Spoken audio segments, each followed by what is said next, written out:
বিড়ালকে কেন গরুর মাংস খাওয়ানো যাবে না? অনেকের ভিডিওতে দেখছি যে বিড়ালকে গরুর মাংস খাওয়ায়, আপনি মিথ্যা কথা বলছেন, মিথ্যা কেন ছড়াচ্ছেন? ইভেন অনেকে আবার সেই ভিডিওতে এসে কমেন্টও করতেছে যে আপু আমার বিড়ালকে গরুর মাংস খাওয়ানোর পর থেকে ওরা অনেক অসুস্থ হয়ে পড়ছে, ডায়রিয়া হয়েছে, এই ধরনের কমেন্ট অনেকগুলো আসছে।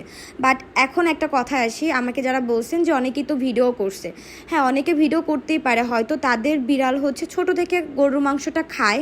আমি কিন্তু ভিডিওতে বলছিলাম যে সকল বিড়াল আগে খেয়েছে তারা খেতে পারবে, সমস্যা হবে না। বাট এত গরমে তো বিড়ালকে গরুর মাংস দেওয়াটা ঠিক না। আপনি আপনার বিড়ালকে হঠাৎ করে গরুর মাংস দিলে ওদের তো পেট খারাপ হবে, ডায়রিয়া হবে, ইভেন এতে কিন্তু অনেক অ্যালার্জি হয়, র্যাশ হয়।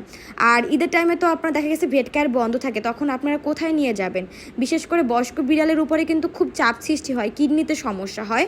তো এগুলা বুঝে শুনে আপনারা কেন এই ভুলগুলা করবেন?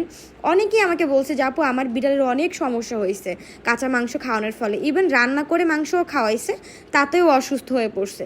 তো আপনারা গরমের ভিতরে গরুটা একটু বাদ দেন। আজকের ঈদের খাবার ছিল শুধুমাত্র তাদের মুরগি ছিল, এখানে আস্ত মুরগি ছিল 3 পিস, সকালে 1 পিস দিয়েছিলাম, বাকি ছিল 3 পিস। তো মাশাল্লাহ তারা 3 পিস মুরগি খাচ্ছে, মানে ঈদের দিন হচ্ছে তাদের মুরগি দিয়ে চলতেছে। তো তাদের জন্য সবাই দোয়া করবেন, তারা যেন সবসময় সুস্থ থাকে।